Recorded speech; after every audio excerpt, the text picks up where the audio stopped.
napaka-massive nitong sa flood control. Tapos it deals with infrastructure eh. Pinakamalaking budget yan, 1 trillion.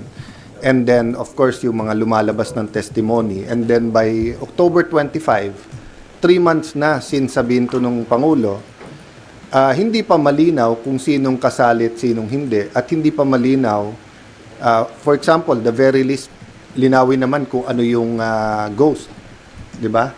So far, malinaw na ang ghost massively nandyan sa Bulacan. But even in Bulacan, of the X amount, whether it's 20 billion, 25, 30 billion a year, ilan doon ang ghost at ilan ang hindi ghost. Diba? So the uncertainty, together with pagiging massive, and of course, halo-halo na, di ba yung social media, everyone has the opinion na tama naman, is causing this distrust. At saka napakalaking pera eh. Pero hindi unexpected to kasi from the start, sinabi naman natin to, di ba, na ang mastermind na kumita ng tens of billions, maybe hundreds of billions, guguluhin niya talaga to. So ang task natin sa gobyerno, may that be the Blue Ribbon Committee, ICI, Ombudsman, DOJ, DPWH, lagyan ng order to. Tapos ang pinag-uusapan natin flood control pa lang at saka DPWH. There's so many other issues, agencies na dapat pag-usapan na may issue tayo sa corruption. Sir, do you think, sir, yung pag nalinis, walang insertion, yung sa 2026 budget, yung tiwala po ng public? No, ibabalik ko sa inyo, di ba? Pag sinabing may massive issue sa lagayan or sa PR or corruption sa media, so pag sinabing sa media, networks yan, dyaryo, radio, regional, etc. Tapos minimize ko. No, I'm only talking about national media. And then naging House, Senate, Congress. The longer it takes to pinpoint, diyan pala sa press corps ng Senate, wala palang involved. Diyan pala sa Malacanang press corps, may 2. Diyan pala sa House press corps, may 3. The sooner na may certainty, yung trust hindi against everyone, yung kawalan ng trust hindi sa lahat at sa institusyon, di ba? Pero habang everyone sa suspect and then parang may lumalabas pa na parang may takipan, bababa talaga yung trust. Doble ang problema nun sa Senate. Why? We knew from the start of this administration may tangkang magkaroon ng People's Initiative at tanggalin ng Senate. So pag bumaksak ang ratings at ang tiwala ng tao sa Senate, not only will you have one less group that will fight corruption, you will also weaken the institution that has so far since 1987 been the guardian of our democratic process. So yun ang problema. Doon ko nahugot yung aking, kasi pinapanood ko yung yung September 21. I really believe every single person who went there sincere, gusto ng pagbabago, transformation, fed up na, galit. Pero makikita mo yung leaders, iba-iba direksyon. Meron resign, pero wag si Marcos. Resign, pero dapat si Sara. Resign, pero si Marcos lang. Walang dapat mag-resign, dapat makulong. So, dun po nag-start ko ma-discern na what if lang, what if?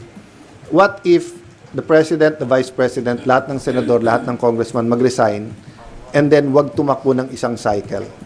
Baka sakaling bumalik yung tiwala at pag may tiwala, dyan papasok talaga yung mas mabilis ang lahat ng ginagawa at gagawin para managot ang dapat managot. Natawa lang ako dun sa mga nagko-comment ng ayaw namin mag-resign kayo, gusto namin makulong kayo.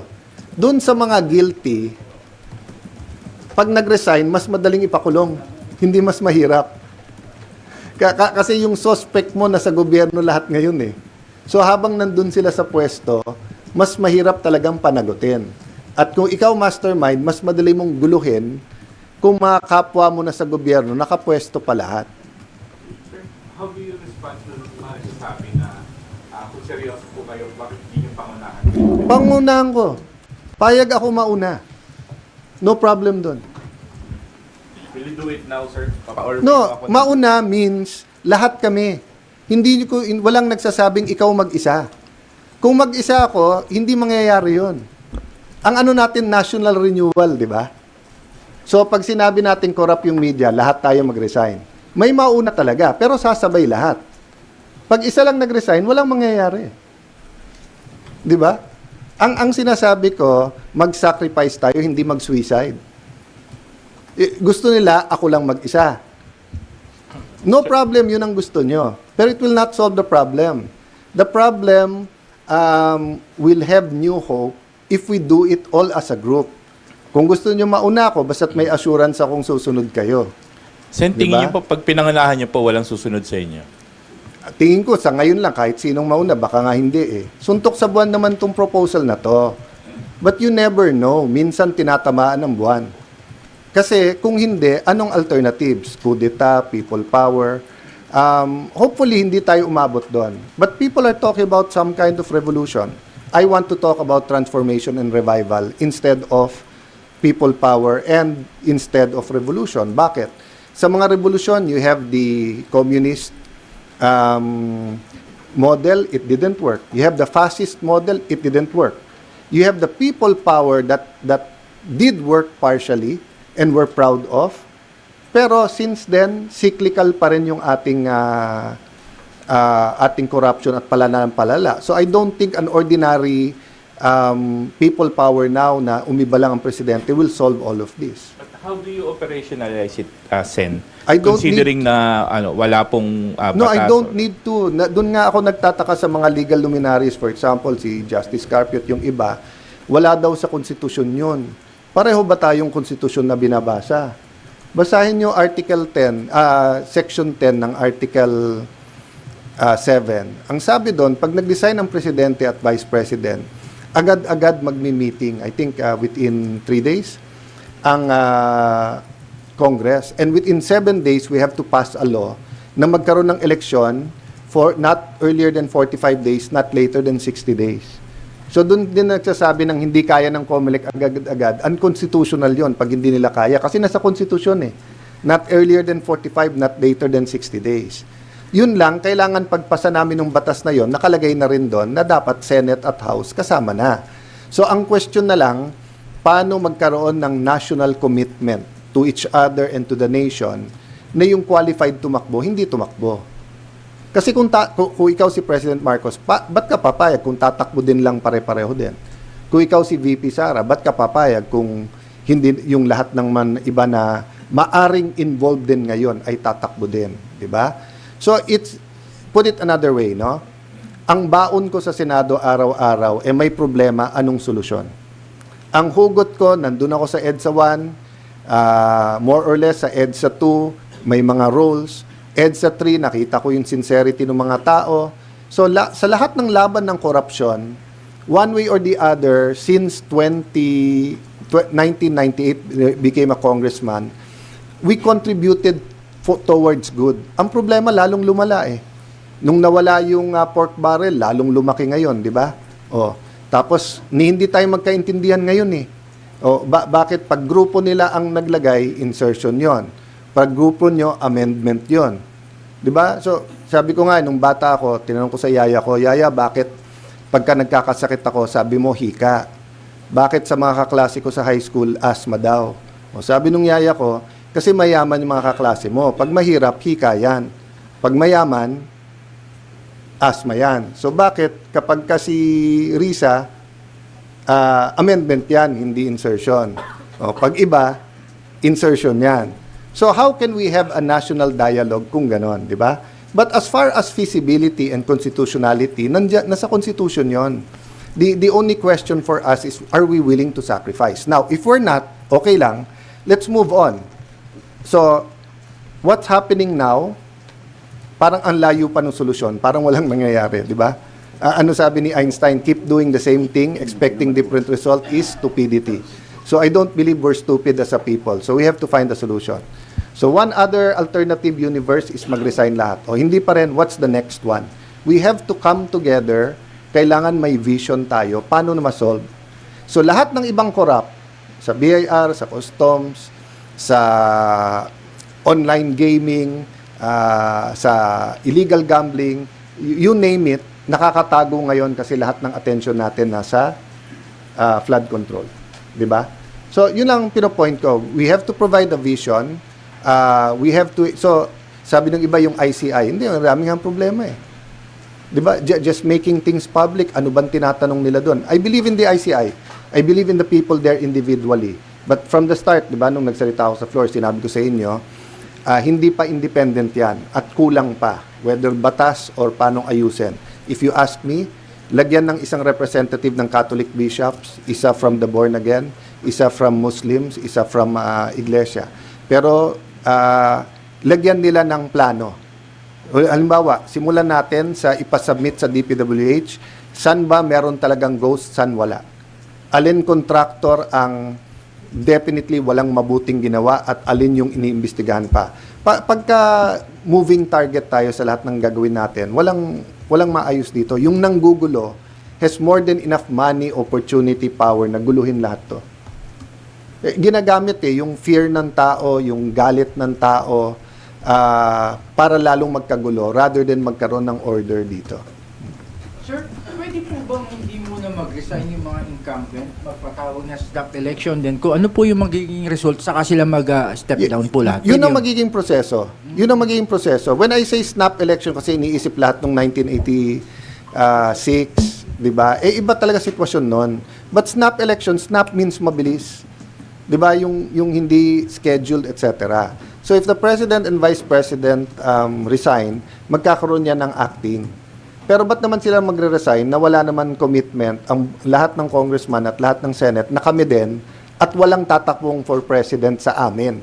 Di ba? Walang tatakbo ulit na senador ulit. So sabi nga nung iba sa comment sa Facebook, kayo din ang mananalo, bawal ka nga tumakbo eh. Sabi nung ibang comment, hindi kayo makukulong. Hindi, mas madali mo mapakulong kung guilty. Kasi wala na sa pwesto eh. Di ba? Baka a fresh start is what we need. Baka hindi. People power brought that. But as you saw, di ba? President Cory had to do proclamation number 3 calling for revolutionary government. Nung pinalitan, sabi ng iba, ba't hindi sinama yung mga mayors? Well, unang-una, walang trust issue sa mayors ngayon governors Yung problema sa trust ngayon, DPWH, ang nagdi-deal with DPWH, Senador, Congressman Malacanang, hindi mayors. Most mayors, some mayors have problems, but most mayors are trusted by their constituents. So, going back, President Cory, nung pinalitan ng mga OIC, doon nagkaroon ng malaking problema Di ba? Pero kung hindi naman nila pinalitan at inabolish yung Congress, you had the same people who supported the dictatorship. So, I could go either way sa argument. Ang point lang, we have to do something differently. We need radical change. We need transformation. We need to attack yung core values ng ating gobyerno ngayon. It's not happening with the present joint or parallel investigation of DPWH, some individuals, NGOs, ICI, and the Blue Ribbon Committee. Sa Blue Ribbon nga lang nagkakaproblema Pero tingin ko sa lahat ng problema, yun ang pinakamadaling ayusin. Kasi tamang papalit kay Senator Lacson, tapos magandang caucus, i-announce ang direction, transparent na rules, tingin ko, maayos natin yung investigasyon ng Blue Ribbon. Dapat ba ituloy? Dapat. Pero dapat bipartisan or non-partisan yung direction, tapos klaro kung anong direction. Sen, good morning po. Speaking of Blue Ribbon Committee and speaking of resignation din po, may we get your statement po sa pagbibitiw po ni Senator Ping? And meron po ba kayong inaay or personal pick po kung sino po yung mag-chair ng Blue Ribbon Committee? In my case kasi mahaba na rin ang history ko kay Senator Ping. I believe in him, in his integrity, kaibigan ko rin. Having said that, it's not a secret naman na meron kami, meaning yung minority, ako personally, difference of opinion sa direction and yung handling. Dati kasi, nung mas bata kami pare-pareho, aside from, bata pa rin naman si Nimpa, mas payat na ngayon. But maraming bata sa inyo ngayon, pero yung mga kasabay ko na nung neophyte dito, dati kasi 70, 80, 90% nung takbo ng committee, pinapabayaan mo sa chairman yan. But ngayon, iba na ang mga members ng Senado. At the same time, may social media ka, di ba? Na every participant, hindi lang nanonood. Real time yan online. Nagko-comment, nagbibigay ng etc. No? So, iba na ngayon. So yung direction ng committee has to be by consensus. And we disagree na, I agree with Senator Ping na pag nagpapa-interview, opinion mo yon. Pero paano mahahati ng tao yung opinion mo bilang chairman versus yung opinion mo bilang isang senador? Magkaiba yon, di ba? So, personally, hindi ko hiningi o hindi ko inasahan o hindi ko ni-expect na magre-resign. Kasi usually that's fixed through the majority. Pero nung nagkaroon ng media reports, hindi lang media reports, nung sinabi ni Attorney Fortun na may babanggitin pa, dyan biglang nakita ng majority, sandali lang. Pag binanggit, may basis ba? So matagal na namin sinasabi yon. Walang problemang magbanggit sila ng senador. Dapat magbanggit sila.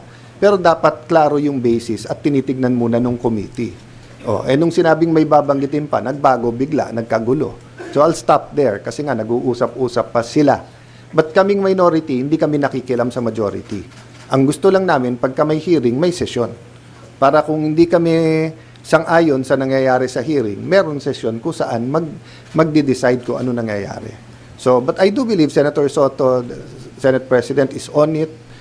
They're talking about it.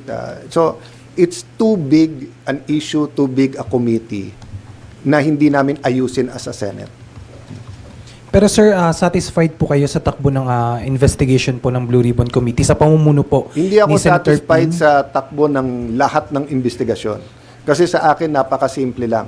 Unahin natin, listahan ng 2025 at 2024, saan ba ang ghost? Bakit pinaka-juicy pero pinaka-magulo din yung Bulacan? Kasi may ghost eh. So napilitan tuloy silang lahat na ikanta na hindi lang sila yon. Iba kasi yung may corruption ka sa DPWH. Parehong corruption yun ha, parehong masama. Pero iba yung sila lang na yun talaga yung kalakaran o di ba ano sabi ng isang witness? Ngayon kasi umabot sa 100% ghost. Panahon ni Duterte daw 15 to 25. Panahon daw ni Pinoy meron din pero 10% lang. So ang punto, part ng panggugulo yan eh. Naguluhin mo lahat na lahat meron. So saan mo umpisahan? Hindi ko rin masabi basta-basta. Pero sa akin clear, most guilty and mastermind. Paano mo habulin yung mastermind? Kailangan may working theory ka. Ang working theory ko, this wasn't an ordinary pwede dito, pwede dyan, 15%, 25% ghost. Hindi. May tumingin sa buong pondo at sinabing, uy, pwedeng may gawin ako sa pondo na to. Benta ko to. Dito. At may kasama doon. Paano mo mabubuo yung theory na yun kung tama o hindi? Simple lang. Kumuha ka ng kung saan yung mga ghost, pag lumabas yung listahan na yan, tapos isa-isa imbitahin yan. So katulad na nangyari sa Bulacan, and then mako-compare mo ngayon. 'Di ba? Kung put it another way, kung walang problema sa flood control, kung walang naging corruption, tapos lumabas ang listahan ng bawat senador, hindi ka naglagay sa flood control. Hindi ba mali yun? Sipin mo, may mga lugar sa Pilipinas, sobrang bahay, hindi ka naglabi na lagyan yun. O pero ngayon, walang umaamin sa flood control kasi nga may corruption doon. Pero hindi natin mahati kung sinong naglagay na wala namang corruption kasi amendment yon, sinong insertion na ayaw lang amiti insertion kasi mali yung salita, at sino talaga yung may kasama sa sindikato na pinagkakitaan lahat ito. Kaya gumulo. So now having said that, when you say we're not satisfied, it's not the whole fault of the chairman. Isa din lang siya sa iba. 'Di ba? So as I said, 'di ba, maraming na-expose, maraming magandang nangyari under the chairmanship of Senator Lacson. And if this was 10 years ago, 15 years ago, I don't think aabot sa mag-iisip siya mag-resign. Pero iba sitwasyon ngayon eh. Iba din ang mga iba't ibang grupo. So having said that, either wag na siya mag-resign at mag-usap-usap sa direksyon, or kung sino man yung papalit, mag-usap din sa direksyon. And yung usapan sa direksyon should be public and transparent, and walang usapan na takipan ng kahit sino man. Pero hindi rin naman pwedeng parang pagbabanggitin medyo grupo na to, go ahead. Pag etong grupo na to, wag mo nang banggitin. Pag siya naglagay, amendment yan ha. Pag ako naglagay, insertion yon. Hindi tayo magkakaintindihan pagka ganon. Di ba? No. Pag Malacanang ang nag-release dahil siya, unprogrammed, ano yon? Insertion, amendment. O hindi natin masagot. Kasi nga, we cannot debate and we cannot discuss unless we define the terms. Pero sir, kayo po, meron kayong choice po kung sino Choice po ng majority yon. Kung gusto lang ibigay sa minority, I'm sure we can also find. Isa But po I kasi don't sa mga kinoconsider din po, again, si Senator Pia po, if I'm not mistaken, pinamunuan niya na rin po yung Blue Ribbon Committee. Sa tingin niyo po, Kasama ko siya Sunday night. At that time, kakasabi lang ni Senator Lacson na mag-resign siya. So hindi namin napag-usapan at all sinong papalit. In fact, yung proposal ko na resign all, I think hindi pa niya nababasa kaya hindi niya ako kinonfront about it. So, but since Sunday night, hindi ko pa siya nakakausap. So, but hindi ko siya kakausapin unless tanungin niya ako anong benefit o hindi. Di ba kasi talagang usapan ng majority yun eh. And so far ang nangyari yung mga ayaw, di ba? But basic lang muna. Dapat matuloy yung hearing.